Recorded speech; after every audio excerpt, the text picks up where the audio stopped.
राधे राधे साथियों।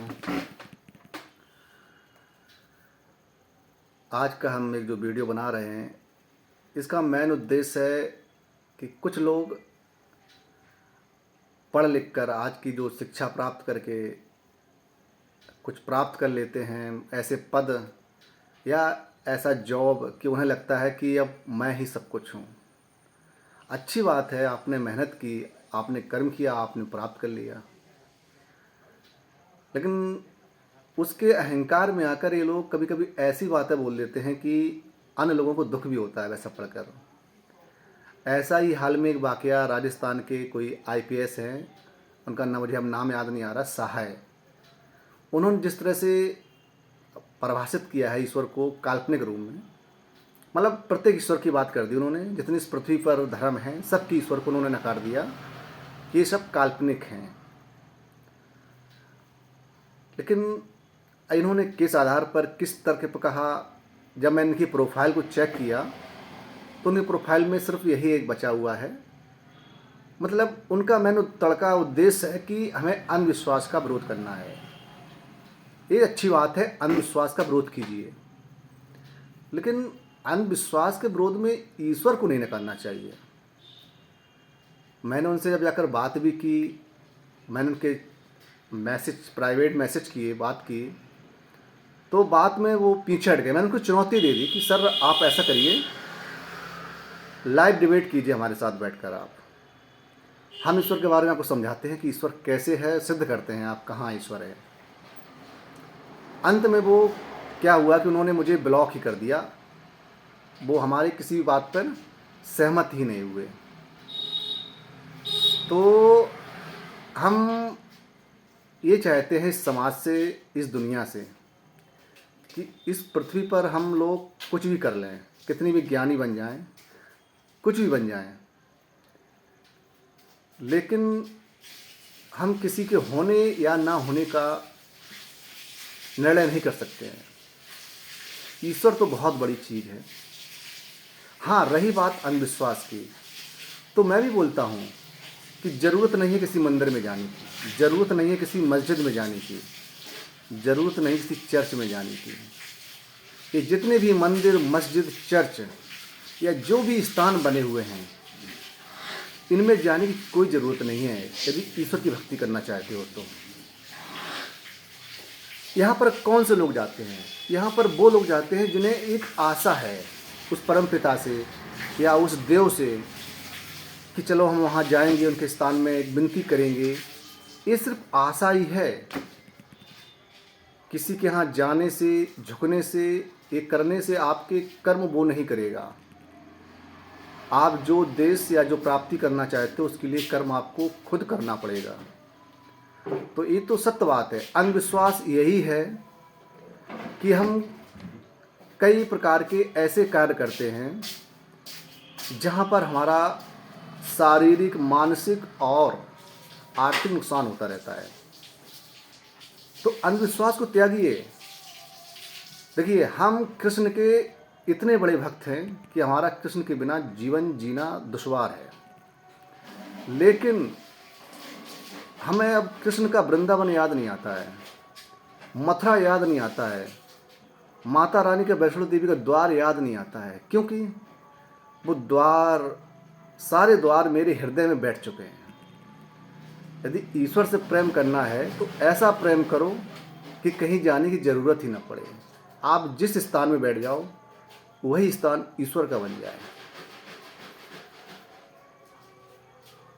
सहाय जी, आप ब्लॉक ही कर दिया उन्होंने, तो अब उनसे हम क्या कहें। नहीं, मेरा तो मन था उनसे हम डिबेट करें लाइव आकर। और जितना वो एक मूर्खों जैसी बातें कर रहे हैं आईपीएस होकर, उन पर तो मैं कहता हूँ ऐसी कार्रवाई होनी चाहिए कि उन्हें नौकरी सस्पेंड भी करना चाहिए। क्योंकि मैंने उनकी पोस्ट में देखा है, तो उस पोस्ट में बड़े वीडियो पोस्ट वायरल हैं। तो एक अधिकारी को, एक सर्विसमैन को, जिसकी नौकरी है 24 घंटे, वो इस प्रकार की बातें करता है जिसमें लोगों की सामाजिक, लोगों का मानसिक दुख होता है। मुझे दुख हुआ, मैंने वो चीज़ें पढ़ी तो देखो मुझे तो दुख हुआ। जब मुझे दुख हुआ तो मैंने उनका पीछा किया। मेरी आदत है कि जो लोग गलत होते हैं और जो लोग मेरे मन को ठनकाते हैं ना, हम उनका पीछा नहीं छोड़ते हैं जब तक या तो वो भाग जाते हैं छोड़कर या हमसे दूरियां बना लेते हैं। तो वही किया कप्तान साहब ने कि उन्होंने मुझे ब्लॉक कर दिया फेसबुक पेज पर। मेरे प्रश्नों को उत्तर ही नहीं दे पाए। यदि आप भी उनको मैं चुनौती देता हूँ कि यदि बहुत बड़े वो ज्ञानी हैं, जिस ज्ञान के दम पर वो ईश्वर को नकार रहे हैं, तो उस ज्ञान के दम पर हमसे सामने बहस करें आकर और बताएं कि ईश्वर क्यों नहीं है, कैसे काल्पनिक है। और बाकी आप सभी लोग अपने ज्ञान से खुद इतने भलीभूत हो कि खुद समझ सकते हो कि क्या सच है क्या झूठ है। अंत में मैं एक बात और कहना चाहता हूँ स्पष्ट शब्दों में कि आज से नहीं, आदि काल से ईश्वर का विरोध पता है कौन करता आया है। ईश्वर का विरोध हमेशा असुरों ने किया है, राक्षसों ने किया है, दैत्यों ने किया है, अधर्म पर चलने वाले लोगों ने किया है। तो आज के युग में भी जो भी ईश्वर को नकार रहे हैं, ईश्वर को काल्पनिक है या ईश्वर के बारे में गलत बोल रहे हैं, वो राक्षस ही हैं, वो मानव नहीं हैं, वो वास्तव में राक्षस हैं। क्योंकि आज के युग में देवता, राक्षस, देव, गंधर्व जितनी भी जातियां इस प्रकार की थी वो सब मिक्स हो चुकी हैं। तो ये भावना है उन लोगों की, राक्षसों वाली, दैत्यों वाली, असुरों वाली, कि वो ईश्वर को नकार रहे हैं। इस पूरी पृथ्वी पर ईश्वर हर एक कोने में विराजमान है। कहीं वो यीशु के रूप में विराजमान है, कहीं वो गौतम बुद्ध के रूप में विराजमान है, तो कहीं वो खुदा के नाम पर विराजमान है, तो कहीं वो कृष्ण के नाम पर विराजमान है, कहीं राम के नाम पर विराजमान है। ईश्वर के नाना प्रकार के रूप हैं। हम ईश्वर के फुल सपोर्टर हैं।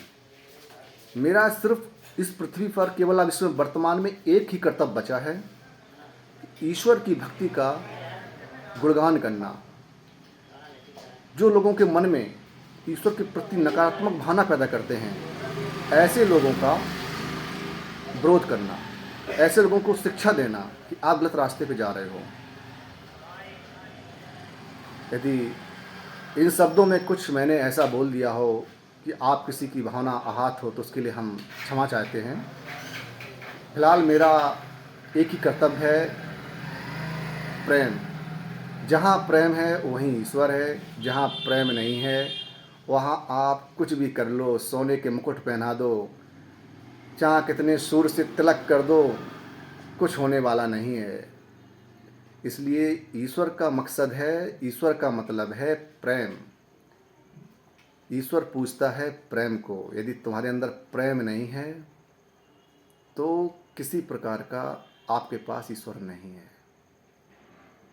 आप चाहे कुछ भी कर लो, चाहे कितना दान कर लो, कितना भी पुण्य कर लो, उसका कोई महत्व नहीं है यदि वास्तव में प्रेम नहीं है। बस इन्हीं शब्दों के साथ हम अपना वीडियो एंड करते हैं। काफ़ी बड़ा हो गया है।